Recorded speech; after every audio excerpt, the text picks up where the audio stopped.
അല്ല എല്ലാവർക്കും അവരുടേതായ അഭിപ്രായം പറയാനുള്ള സ്വാതന്ത്ര്യം ഉണ്ടല്ലോ. അപ്പോൾ അവരങ്ങനെ അത് കാണുന്നു. പക്ഷേ ഈ നിഷ്കളങ്കതയുടെ പുറത്ത് നമ്മൾ പലതും മറക്കുന്നുണ്ടെന്നുള്ള കാര്യം ഇവരെല്ലാവരും ഓർക്കണം.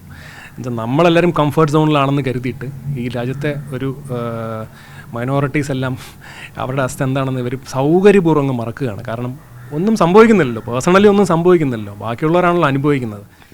PFIക്കാരനാണ്, PFI ചാരനാണ്, ജനൻ ടി വിയിൽ നിന്ന് പൈസ വാങ്ങിയിട്ട് അത് തിരിച്ചു കൊടുത്തില്ല തുടങ്ങി ഒരുപാട് കാര്യങ്ങൾ കേൾക്കുന്നുണ്ട്. എന്താ അതിനെക്കുറിച്ചൊക്കെ എന്താ പറയുന്നത്? ഞാൻ PFI ചാരനാണോ നിങ്ങൾക്ക് തോന്നുന്നുണ്ടോ? PFI ഇതൊക്കെയാണ് ഇത്രയൊക്കെ പറ്റുള്ളൂ. കാരണം എന്തെങ്കിലും നമ്മൾ വിമർശനങ്ങൾ ഉന്നയിക്കുമ്പോൾ അതിനെ ക്രിയാത്മകമായി തിരിച്ച് അതിന് മറുപടി പറയാനോ അല്ലെങ്കിൽ അതിന് സഭ്യമായ ഭാഷ ഉപയോഗിച്ച് തിരിച്ച് വിമർശിക്കാനോ ഒന്നും ഇവർക്ക് പറ്റാറില്ല.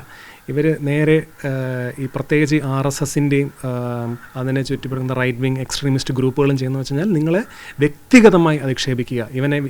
അവൻ ഒരാൾ വിമർശിക്കുന്നുണ്ടെങ്കിൽ കാര്യകാരണ സഹിതം വിമർശിക്കുന്നുണ്ടെങ്കിൽ അവരെ തേജോവധം ചെയ്യുക, അവർക്കെതിരെ വ്യാജ വാർത്തകൾ ചമയ്ക്കുക. അതിൻ്റെ ഭാഗമായിട്ടാണ് ഈ PFI ചാരൻ ജനം ടി വിയിൽ നിന്നും ഞാൻ കാശ് മേടിച്ചു, ജനം ടി വിയിൽ നിന്ന് 5 പൈസ ഞാൻ മേടിച്ചിട്ടുമില്ല, ജനതയുടെ ഒരു പരിപാടിയും ഞാൻ ചെയ്തിട്ടില്ല, ഇനി ചെയ്യാനും പോകുന്നില്ല. സോ അപ്പം അതൊക്കെ ഇങ്ങനെയൊക്കെ പറഞ്ഞ് സമൂഹത്തിൽ ഭിന്നിപ്പുണ്ടാക്കുക അല്ലെങ്കിൽ സംശയം ഉണ്ടാക്കുക, എൻ്റെ ക്രെഡിബിലിറ്റി നശിപ്പിക്കുക എന്നുള്ളൊരു ഉദ്ദേശം മാത്രമേ ഇത്തരത്തിലുള്ള പ്രചരണങ്ങൾക്ക് മുന്നിലുള്ളൂ.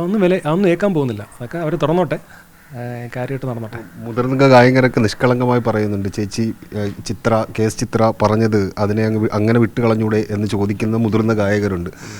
അതിനെ എങ്ങനെയാണ് കാണുന്നത്? അപ്പോൾ അവരും നിഷ്കളങ്കമായിട്ട് പറയുന്നു എന്നാണോ തോന്നുന്നത്? അല്ല, എല്ലാവർക്കും അവരുടേതായ അഭിപ്രായം പറയാനുള്ള സ്വാതന്ത്ര്യം ഉണ്ടല്ലോ.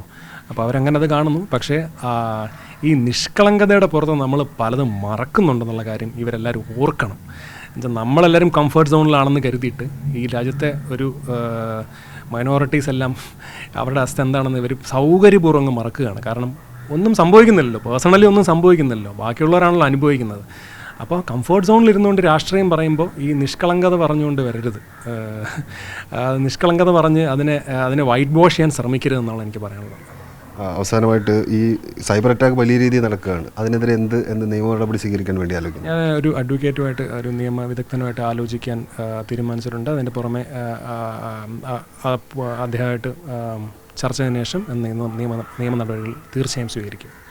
എന്തായാലും വെറുപ്പിൻ്റെ രാഷ്ട്രീയം ഇന്ത്യയിൽ ഉടനീളം ഉണ്ടാകുമ്പോൾ അത് കേരളത്തിലൊരു പ്രധാനപ്പെട്ട ഗായിക അതിനെ ചില കാര്യങ്ങളെ ബോധപൂർവം മറന്നിട്ട് മറ്റു ചില പ്രസ്താവനകൾ നടത്തുമ്പോൾ ഉറച്ച ശബ്ദത്തോടു കൂടി പ്രതികരിക്കാൻ ഈ യുവഗായകന് കഴിഞ്ഞു എന്നുള്ളത് പൊതുസമൂഹത്തിന് അല്ലെങ്കിൽ കേരളത്തിന് വലിയ പ്രതീക്ഷ നൽകുന്നതാണ്. അത് കേരള സമൂഹം സൂരജിനെ പിന്തുണയ്ക്കുന്നവർ അദ്ദേഹത്തിനൊപ്പം ഉണ്ടാകും എന്നൊരു വസ്തുത കൂടി നിലനിൽക്കുന്നുണ്ട്. സൂരജ് എന്തായാലും ഈ വിഷയങ്ങൾക്കെതിരെ നിയമ നടപടി സ്വീകരിക്കാൻ വേണ്ടിയാണ് തീരുമാനിച്ചിരിക്കുന്നത്.